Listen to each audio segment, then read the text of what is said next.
Hello दोस्तों, welcome to winds of change.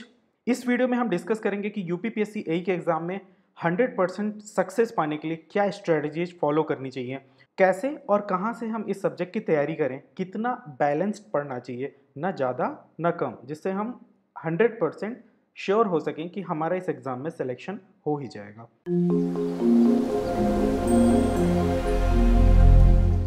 इस video को पूरा देखें अंत तक, क्योंकि अंत में मैं इसमें बहुत इंपॉर्टेंट टिप्स आपको बताने वाला हूं पर्सनल एक्सपीरियंस के बेसिस पे, जिससे आपको श्योर शॉट है बहुत ज़्यादा फ़ायदा होने वाला है। उससे पहले मैं कुछ चीज़ें डिस्कस करूंगा जो कि इम्पॉर्टेंट है सिलेबस वाइज, कि आपको कहाँ से क्या पढ़ना चाहिए, एंड बेसिक टिप्स जिससे कि ये एग्ज़ाम निकालना आपके लिए बहुत आसान हो जाएगा। मैं इसी प्रिपरेशन स्ट्रेटजी पे एक दूसरा वीडियो बनाऊंगा जिसमें मैं ये भी बताऊंगा कि कैसे 3 महीने के अंदर क्या शेड्यूल रख के हम इस यूपीपीएससी के एग्ज़ाम की तैयारी कर सकते हैं, जिससे 100% सक्सेस मिले। ओके, तो चलिए अटेंटिव होके हम शुरू करते हैं preparation strategy for UPPSC A. First of all, मुझे वीडियो क्यों बनाना पड़ा? क्योंकि इस एग्ज़ाम की डेट आ चुकी है। आप यहाँ देख सकते हैं, सम्मिलित राज्य अभियंत्रण सेवा परीक्षा की डेट 1 नवंबर आई है। ओके, तो ज़रूरी नहीं है कि इस डेट में एग्ज़ाम हो सकता है ये और भी डिले हो सकता है, बट अभी हम ये मान कर चलते हैं कि नवंबर तक हो सकता है स्थिति सही हो जाए, कोरोना की स्थिति कुछ सही हो जाए, जिससे कि ये एग्ज़ाम कंडक्ट होने की पॉसिबिलिटी बने। ओके, और ये एग्ज़ाम कई चरण में भी हो सकता है। हम ये नहीं कह सकते कि इसका एग्ज़ाम एक ही पेपर एक ही दिन हो जाएगा। मे बी हो सकता है कि सिचुएशन अगर सही नहीं हुई और एग्ज़ाम फिर भी कंडक्ट कराना पड़ा, तो गेट की तरह इसके 5 या 6 पेपर बनाए जा सकते हैं और अलग अलग डेट्स में पर्टिकुलर अलग अलग संख्या के स्टूडेंट्स को बुलाकर उसका एग्ज़ाम कंडक्ट कराया जा सकता है। तो हमें इन सब चीज़ों से नहीं डरना है, हमें अपनी प्रॉपर तैयारी करनी है, हमें टॉप मारना है, ये मान के आगे बढ़ना है। ठीक है? इसमें जो डिपार्टमेंट हैं, जैसा कि हम देख सकते हैं, बहुत सारे डिपार्टमेंट हैं यूपी में और सब टॉप डिपार्टमेंट्स हैं। सब एक ऐसे डिपार्टमेंट हैं जिसमें आपको बहुत फ़ायदा मिलने वाला है सिलेक्ट होने के बाद। ये किसी भी आईईएस के एग्ज़ाम से इसे कम मत समझिए। 692 पोस्ट हैं, इसलिए बहुत ही अच्छी अपॉर्चुनिटी है इसमें सेलेक्ट होना और अपनी लाइफ को सेट करना। तो यहाँ हम डिस्कस करते हैं मेन पॉइंट जिसके लिए ये वीडियो आप देख रहे हैं। ये पेपर 2 चरण में होगा, फर्स्ट पेपर और सेकेंड पेपर। फर्स्ट पेपर में आएगा सामान्य हिंदी और आपका इंजीनियरिंग पोर्शन, जो भी इंजीनियरिंग आपने लिया है उसका पेपर 1। और सेकेंड पेपर में आएगा सामान्य अध्ययन जनरल स्टडीज़, और दूसरा जो आपका इंजीनियरिंग पोर्शन है उसका सेकेंड पार्ट।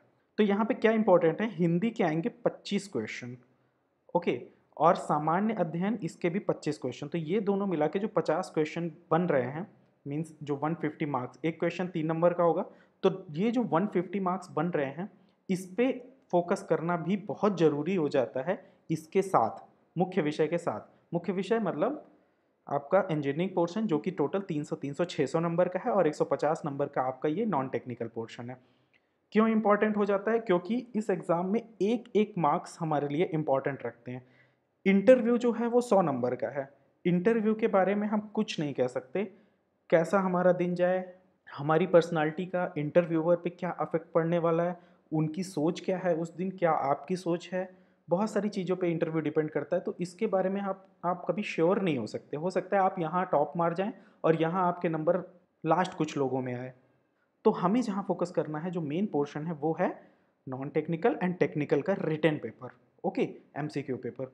तो टोटल पेपर 2.5 घंटे मीन्स 5 घंटे का होने वाला है, बीच में गैप होगा। इसका मतलब है ये पूरी तरह से इसको इंजीनियरिंग सर्विस जैसा ही पैटर्न समझें। उतना ही मेहनत चाहिए, उतना ही पेशेंस चाहिए इस एग्ज़ाम के लिए भी। अब हम सबसे पहले टेक्निकल पोर्शन डिस्कस करने के बाद पहले हम नॉन टेक्निकल को डिस्कस करते हैं कि हमें इस पे कैसे फोकस करना है। इसके जो ये 150 मार्क्स हैं, 150 में 50 मार्क्स तो आप भूल जाइए कि आप बना पाएंगे। आप मान के चलिए आपको 150 में 100 मार्क्स तो ऑब्टेन करने हैं। ठीक है, उसके लिए आपको मेहनत करनी है, क्योंकि ये बहुत ही ज़्यादा वास्ट फील्ड है, सामान्य अध्ययन वगैरह। हिंदी आपकी हो जाएगी, लेकिन सामान्य अध्ययन बहुत ही वास्ट फील्ड है। तो हम मान के नहीं चलते कि इसमें आप 25 में से 20 क्वेश्चन बना लें। हम मान के चलते हैं 25 में ज़्यादा से ज़्यादा आप बना पाए तो आप 13 से 15 क्वेश्चन अगर आप बना पाए तो बहुत बड़ी बात मानूंगा मैं। और हिंदी में 25 में से 20 से ऊपर होनी चाहिए। हिंदी इतनी टफ नहीं है। ओके, क्यों नहीं है देखते हैं। इन्होंने खुद मेंशन किया है अपने सिलेबस में, हिंदी का जो पाठ्यक्रम इस प्रकार बनाया जाएगा ताकि उम्मीदवार की हिंदी भाषा की समझ और शब्दों का कुशल प्रयोग की जांच हो सके। इसका स्तर हाई स्कूल का होगा। ठीक है, मेंशन करने के लिए तो ये हाई स्कूल है और सच में भी यही होगा। संज्ञा, सर्वनाम, पर्यायवाची एंड एवरीथिंग जो भी आप सोच सकते हैं हिंदी के व्याकरण से रिलेटेड वो सब आपका इसमें मिलेगा। लेकिन उससे पहले इसको पढ़ना बहुत ज़रूरी है। कुछ लोग इसमें कुछ टॉपिक छोड़ देते हैं जो कि सही नहीं है, जैसे समास विग्रह और ये सब छोटी छोटी चीज़ें होती हैं जो ज़रूर पढ़ना, कोई भी टॉपिक छोड़ना नहीं है। और सामान्य अध्ययन जो है इसमें, इसके बारे में बताऊंगा कैसे कैसे पढ़ना है, ये थोड़ा सा टिपिकल है। ओके, सामान्य अध्ययन का जो प्रश्न पत्र है वो करंट अफेयर बेस्ड होगा। उसमें जो डेली एक्सपीरियंस से चीज़ें आ रही हैं उसी के बेसिस पे आपके क्वेश्चंस होंगे। ओके, कुछ वैज्ञानिक पहलुओं पे बेस्ड होगा, भूगोल, राजनीति, इतिहास, सब कुछ का मिक्सचर। तो इन्होंने कुछ पर्टिकुलर नहीं दिया है, तो थोड़ा सा हमें भी पर्टिकुलर होकर नहीं चलना चाहिए इसके बारे में। इसके बारे में और डिस्कस करूंगा फर्दर इसी वीडियो में। पहले हम बात कर लेते हैं हिंदी पोर्शन की, नॉन टेक्निकल में। हिंदी कहाँ से करें? देखिए, अगर आप हिंदी मीडियम से रहे हैं 10th क्लास, 12th क्लास या 8th क्लास तक, तो आपके लिए ये सब्जेक्ट मुश्किल नहीं होगा, ये बहुत ही आसान सब्जेक्ट होगा। जैसे ही आप रिवाइज करेंगे आपको सब याद आ जाएगा। लेकिन अगर आपको नहीं याद है ये चीज़ें, तो मैं सजेस्ट करूंगा लूसेंट की बुक लेना। लूसेंट की सामान्य हिंदी की बुक, जो कि अमेजोन पे 140 का मिल रहा है, इस बुक को आप ले सकते हैं। इस बुक में सब कुछ मिलेगा, व्याकरण से लेके एवरीथिंग। थोड़े प्रैक्टिस के लिए भी मटेरियल मिल जाएंगे। और अपनी प्रैक्टिस के लिए आप कहाँ जा सकते हैं? एक तो ग्रेडअप का आप क्वेश्चन पेपर उठा सकते हैं। इसके कुछ मॉक टेस्ट भी हैं, पहले मॉक दे लें, अगर अच्छा लगे then only you can go for purchasing it. और ध्येय IAS है, इनके भी कुछ क्वेश्चंस आते हैं हिंदी का, ये इस पे जा सकते हैं। और भी अगर आपको इंटरनेट पे कहीं सोर्स मिल रहा है अच्छा, या यूट्यूब वीडियोज़ मिल रहे हैं कहीं, तो उस पर जा सकते हैं। हिंदी के लिए आप ओपन टू एवरीथिंग है। अगर आपको प्रैक्टिस करनी है कि कैसे स्टेट सर्विस वाले इसके क्वेश्चंस बनाते हैं, तो आप जाएंगे UPPSC के प्रीवियस पेपर पे। बहुत ज़्यादा पेपर आपको मिलेंगे ही नहीं नेट पे, मुझे पता है। तो मैं सजेस्ट करूँगा UPPSC के अलावा बाकी PSC पे जाएं। जैसे MPPSC का हिंदी का पेपर होता है, इनके बहुत पेपर मिल जाएंगे इंटरनेट पे आपको। बिहार PSC पे जा सकते हैं, झारखंड PSC पे जा सकते हैं, राजस्थान PSC का जो अभी रिसेंटली एग्ज़ाम हुआ था आप उस पर भी जा सकते हैं, उसमें भी हिंदी आई थी। इन पेपर्स के जो हिंदी के पेपर हैं उनसे आप उठा सकते हैं क्या क्या पूछा जाता है। ठीक है, क्योंकि इन्होंने सिलेबस में कुछ मेंशन किया नहीं है, सामान्य 10th क्लास के बेसिस पे बोला है। 10th क्लास बेसिस बोला तो आप एक ये मैं वेबसाइट सजेस्ट करूँगा, cbseguest.com। इस पे जाएं। इसमें क्या है, 10th का हिंदी के पेपर आपको मिलेंगे, मॉक पेपर्स होते हैं। ठीक है, तो इसको कुछ नहीं करना है, फ्री टाइम में अपना इसको हार्ड एंड फास्ट नहीं बनाना है। इसको जब फ्री में आप बैठे हुए हैं, टाइम पास करने का मन है, तो आप इसको खोलिए और इसको थोड़ा सा आगे पीछे करके देख सकते हैं। cbseguest.com, note down it. और हिंदी में इससे ज़्यादा कुछ नहीं है। अगर आप इतना कर लेते हैं, कुछ प्रैक्टिस के लिए आप ये उठा लेते हैं, ग्रेडअप की एक टेस्ट कर लेते हैं, या फिर मेडिजी की भी टेस्ट सीरीज है उसमें भी आप चले जाएंगे, तो आपका काम हिंदी का हो जाएगा। इतने में आप 20 नंबर बना लेंगे। बस कोई टॉपिक छोड़े नहीं व्याकरण का, समझ रहे हैं? ओके, और अब हम बात करते हैं जनरल स्टडीज़ की। ये सबसे इंपॉर्टेंट है यहाँ समझना। सबसे पहले जो सजेस्ट किया जाता है ल्यूसेंट की जनरल नॉलेज, लेकिन ये भी कम नहीं है, ये भी बहुत बड़ी बुक है। ठीक है, आप इसको नहीं सब पूरा नहीं ग्रैब कर सकते। तो इसमें सबसे पहले आपको जनरल साइंस और स्पोर्ट्स से रिलेटेड अवार्ड्स एंड एवरीथिंग, ये जो स्टैटिक पोर्शन है पहले आप उनको पढ़ लें। छोटे छोटे पोर्शन, क्या चीज़ कहाँ है, थोड़ा सा वर्ल्ड के बारे में, थोड़ा सा पॉलिटिक्स के बारे में, जो कॉन्स्टिट्यूशन है, इस स्टार्टिंग के कुछ चीज़ें पढ़ लेंगे। उसके बाद आप आएंगे करंट अफेयर पे। ठीक है, तो क्या होगा कि आपका थोड़ा सा बेस कॉन्सेप्ट बना रहेगा, और उससे आप जब इस पे आते हैं तो ईजिली आप ग्रैब कर सकते हैं करंट अफेयर्स को। करंट अफेयर में यूपी का करंट अफेयर मेन होता है। वैसे उन्होंने ऐसा कुछ मेंशन नहीं किया, बट जैसा कि हमारा पुराना एक्सपीरियंस है उसके बेसिस पे हम यही कह सकते हैं कि यूपी का ज़्यादा पूछा जाएगा। ओके, इसके लिए इंटरनेट पे अगर जाना है तो जीके टुडे पे जा सकते हैं। घटना चक्र की मैगजीन आती है, उसको खरीद सकते हैं, जिससे आपका करंट अफेयर प्रिपेयर रहे। कुछ और भी साइट्स हैं अगर नेट पे आपको मिलती हैं तो उससे भी आप जुड़े रह सकते हैं। अच्छा, करंट अफेयर में पढ़ना क्या है? सबसे इंपॉर्टेंट चीज़ होती है अवार्ड्स एंड स्पोर्ट्स, जो रिसेंट अभी करंट में आए हुए हैं। ठीक है, किसी भी अवार्ड या स्पोर्ट में कोई भी बंदा अगर यूपी से रिलेट करता है तो प्लीज़ उसके बारे में ज़रूर पढ़ें, उसका हायर चांसेस रहेगा आने का। कॉन्स्टिट्यूशनल अमेंडमेंट में थोड़ा पॉलिटिक्स है, जो जो आपका कॉन्स्टिट्यूशन से रिलेटेड है, पुराने अमेंडमेंट एंड नए बिल और वट जो भी अभी आ रहा होगा। आप पिछले 1 साल में देख सकते हैं, 1-2 साल में क्या क्या हुआ है, जो भी स्कीम लॉन्च हुई है नई नई, उनके बारे में जान लें, वो भी इंपॉर्टेंट होते हैं। और साइंस एंड टेक्नोलॉजी का एक जो पोर्शन होता है, जो कि लूसेंट में भी मिल जाएगा।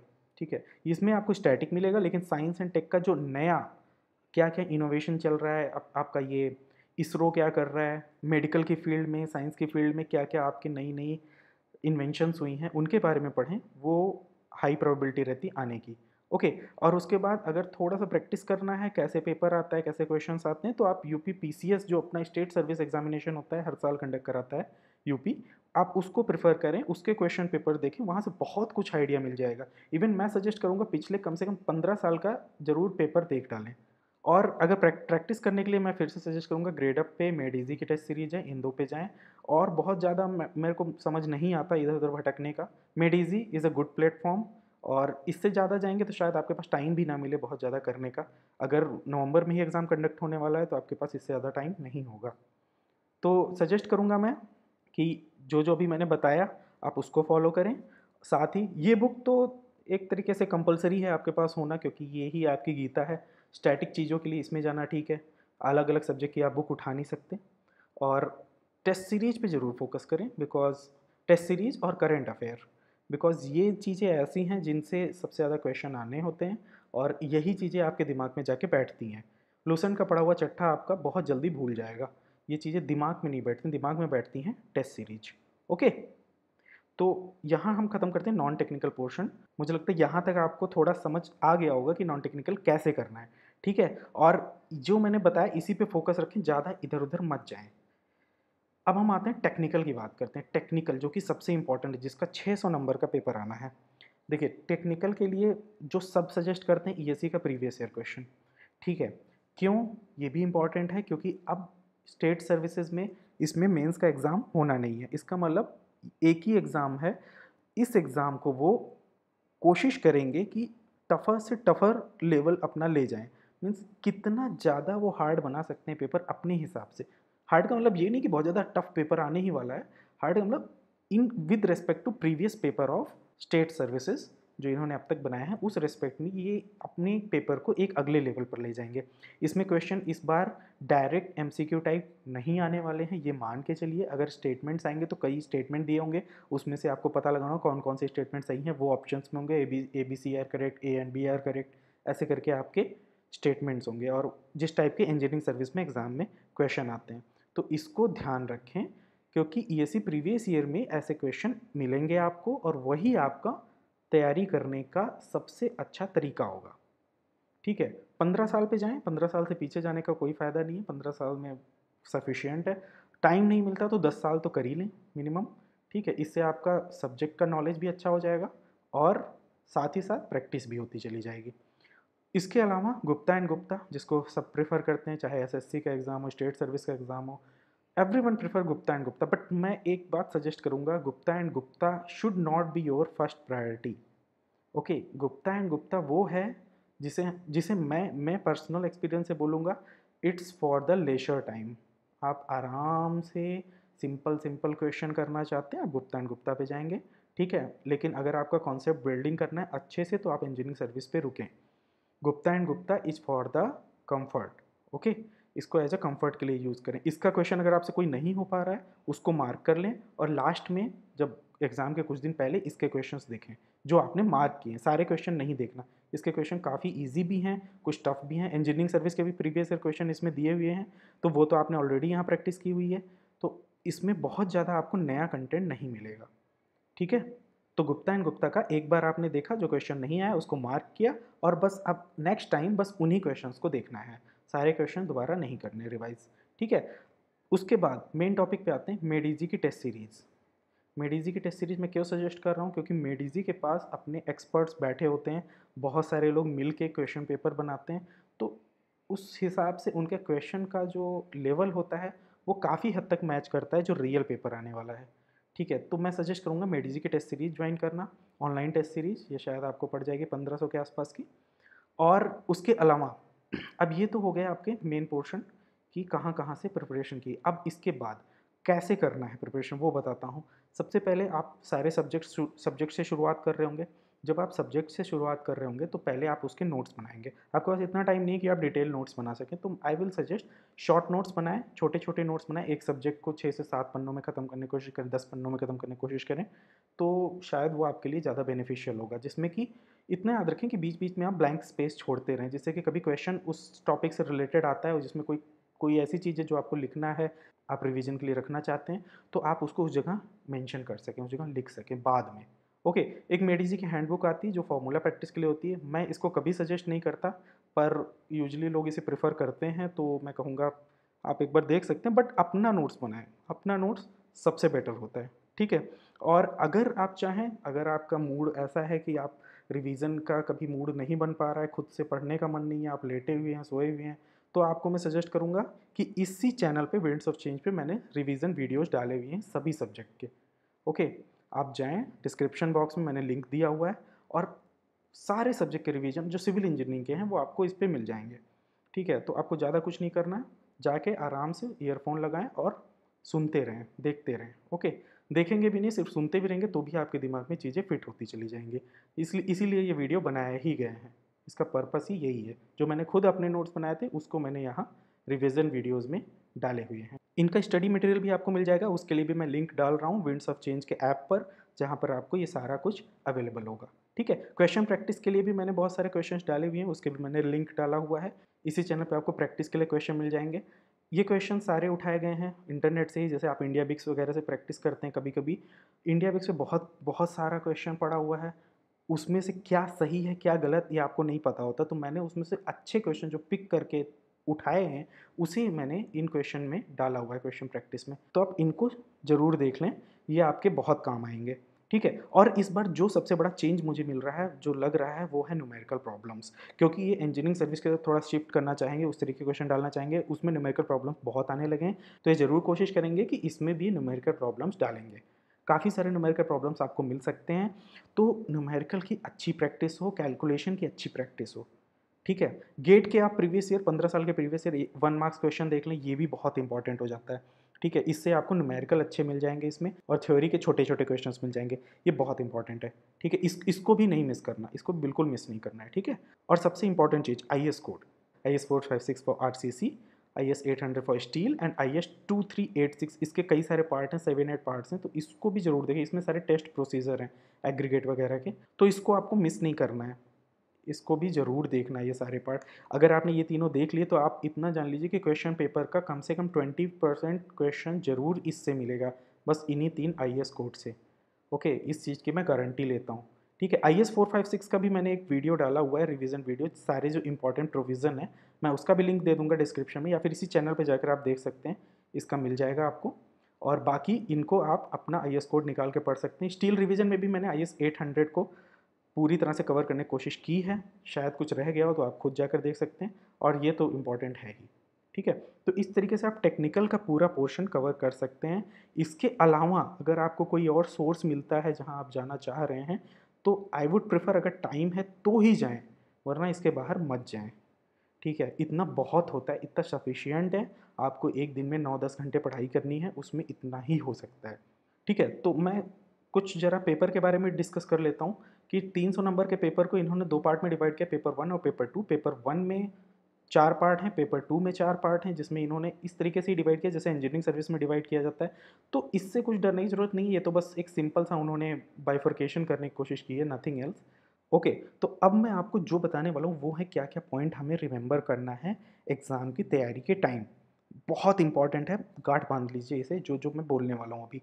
यहाँ से कुछ पॉइंट्स मैं डिस्कस कर रहा हूँ। सबसे पहले, ये पोस्ट, मोटिवेशन आपके अंदर पूरा रहना चाहिए। मोटिवेशन की जहाँ कमी हुई वहाँ आपका एग्ज़ाम आपके हाथ से गया। और मोटिवेशन कहाँ से आएगा? This is a gazetted post. याद रहे, बहुत सी स्टेट सर्विसेज के एग्जामिनेशन के AE के पोस्ट गजेटेड नहीं होते, but this is the gazetted post, class 1 post from the day 1 of your joining. Okay, salary आपको पता ही है, 56,100 बेसिक जहाँ से शुरू होता है, and place of posting is must. बहुत ही अच्छी जगह आपके आसपास मिल सकती है, जिसके चांसेस बहुत रहते हैं। इरिगेशन में अगर आप जाते हैं तो शायद आपको पहली पोस्टिंग है आपके कहीं घर के पास मिल सकती है। ओके, लेकिन इतना कुछ अच्छा होने के साथ साथ आपको पूरी तरह तैयारी भी करनी है। कंपटीशन लेवल जो होगा वो इसको IES के इक्विवेलेंट ही समझें।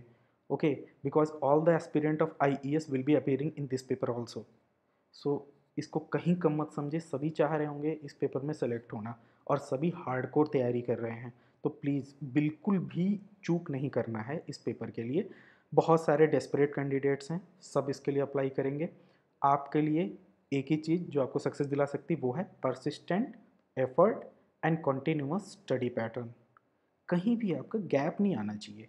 एक दिन का गैप, अगर संडे गैप मार लिया, कहीं खेलने चले गए, या चलिए आप अभी तो लॉकडाउन चल रहा है, कहीं फालतू कुछ देखने लग गए रामायण वगैरह, तो उसमें भी पूरा दिन निकल सकता है। तो ऐसी चीज़ें नहीं करनी है, ध्यान रहे, ठीक है। आपको पूरी तरीके से फोकस होना है आपकी स्टडी पे, यही आपका कर्म है और कर्म ही पूजा है। मिनिमम स्टडी आवर जो आपके होने चाहिए वो 8 से 9 घंटे पर डे। इससे कम अगर करते हैं तो कोई फ़ायदा नहीं है। 6 आवर्स भी कर सकते हैं, लेकिन 6 आवर्स मीन्स इफेक्टिव 6 आवर्स। इस मीन्स 6 आवर्स में आपने कुछ और नहीं किया है, थोड़ा सा भी। 8-9 आवर्स मैं इसलिए बोल रहा हूँ क्योंकि हो सकता है बीच में कभी आपका थोड़ा बहुत इधर वॉशरूम एंड ऑल एवरीथिंग को मिला लेते हैं, थोड़ा फ़ोन आ गया एंड छोटी मोटी चीज़ें, एवरीथिंग मिला के ये 9 आवर्स अप्रॉक्स होना ही चाहिए डेली। ओके, एंड अगर हम नेट पे आते हैं, नेट नेट स्टडी आवर, तो वो 6 आवर्स मिनिमम, ठीक है। और सब्जेक्ट वाइज स्टार्ट करें। स्टार्ट में सबसे पहले जैसे सोम वगैरह से शुरू करते हैं और फिर जल्दी जल्दी एक एक सब्जेक्ट को फिनिश करना है। सब्जेक्ट को फिनिश करने में टाइम नहीं लेना, ये नहीं कि उसके डेप्थ में घुस गए, जो समझ है वो समझ है, जो नहीं समझ है उसे छोड़ो और आगे बढ़ो। Because most important thing are the question. जब क्वेश्चन में आपको वो टॉपिक फंसेगा, then you can again come back to that, and वहाँ पर आप उसको फिर से अच्छे से पढ़ सकते हो, ठीक है। क्योंकि रिवाइज उसी से होता है जब आप क्वेश्चन करते हैं, ठीक है। एंड हर सब्जेक्ट के साथ प्रैक्टिस भी करते रहना क्वेश्चंस का, इसको बिल्कुल गैप नहीं देना है, ठीक है। अगर आपने कोई सब्जेक्ट का 50% भी कर लिया, उतने के लिए आपके आपके पास क्वेश्चंस हैं अवेलेबल, तो आप उसको करें, उसको उसी टाइम कर लें, ओके।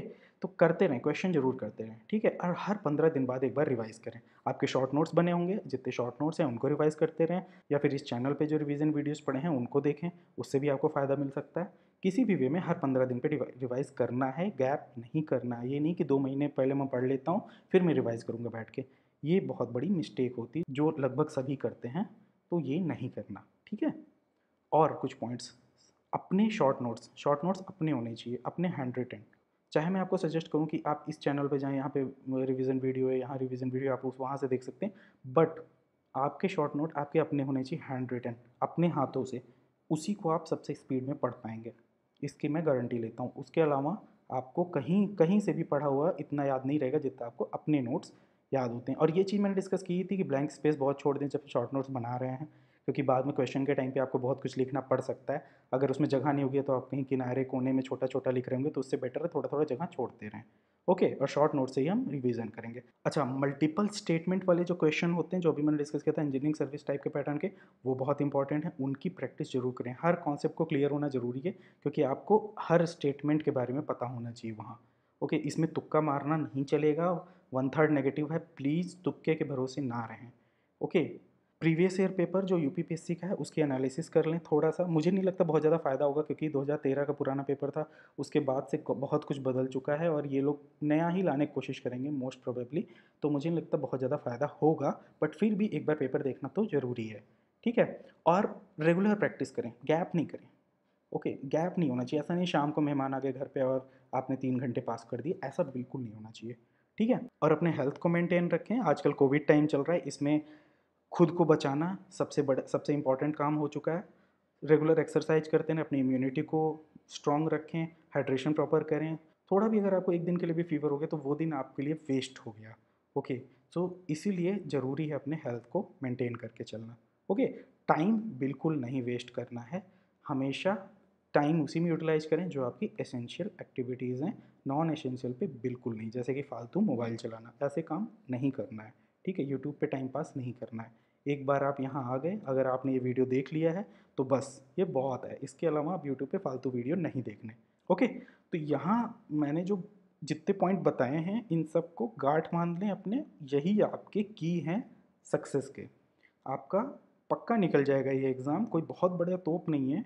आपने अगर इतना काम किया हुआ है तो आप टॉपर्स में ही होंगे, आप कहीं लैग नहीं करेंगे, ओके। और इस चैनल पे जो मैंने कुछ एमसीक्यू के क्वेश्चंस डाले हुए हैं, कुछ वीडियोस डाले हुए हैं, आप उसको देख सकते हैं। उससे थोड़ा कॉन्सेप्ट बिल्डिंग आपकी हो जाएगी, और वो क्वेश्चंस आपके लिए इंपॉर्टेंट भी रहेंगे, क्योंकि आपको इधर उधर भटकना नहीं पड़ेगा नेट पे कोई क्वेश्चन ढूंढने के लिए। वो सारे मैंने ऑलरेडी इंटरनेट के उठाए हुए अच्छे क्वेश्चन यहाँ पर डाले हुए हैं, ठीक है। और अभी मैं एक और वीडियो अपलोड करूँगा जिसमें कि आपको टाइम शेड्यूल के बारे में बताऊँगा कि 3 महीने में कैसे कैसे किन किन सब्जेक्ट्स को प्रायोरिटी देते हुए किस सीक्वेंस में तैयारी करनी है। इसके बारे में मैं सिविल इंजीनियरिंग को अपने फोकस में रखते हुए एक वीडियो बनाऊंगा, तो उसके लिए आप इस चैनल को सब्सक्राइब करके रखें, नोटिफिकेशन ऑन कर दें, जिससे कि आप उस तक पहुंच सकें जब मैं ये वो वीडियो डालूं। और इस वीडियो को शेयर करें अगर जो है आप चाहते हैं किसी और को इससे फ़ायदा मिले। एंड अगर कोई भी प्रॉब्लम है आपको तो मुझे ज़रूर मेल करें windsofchange2020@gmail.com। कोई भी क्वेरी हो, कोई भी चीज़ दिमाग में आ रही है, कोई भी क्वेश्चन है, तो आप कमेंट में भी जा सकते हैं, कमेंट भी कर सकते हैं और मेल भी कर सकते हैं। ओके। और ये जो मैंने अभी प्रेजेंटेशन जिसके बेसिस पे मैंने आपको सारा बताया, इसको भी डाउनलोड कर सकते हैं। इसका लिंक डिस्क्रिप्शन बॉक्स में मैं दे दूंगा ऐप का, जहाँ से आपको ये मिल जाएगा। ओके। एंड आप सभी जो ये वीडियो देख रहे हैं उन सबको मेरा बेस्ट ऑफ लक। अच्छे से तैयारी करें, 100% सक्सेस लें और सभी लोग सिलेक्ट होके दिखाएं। Thank you.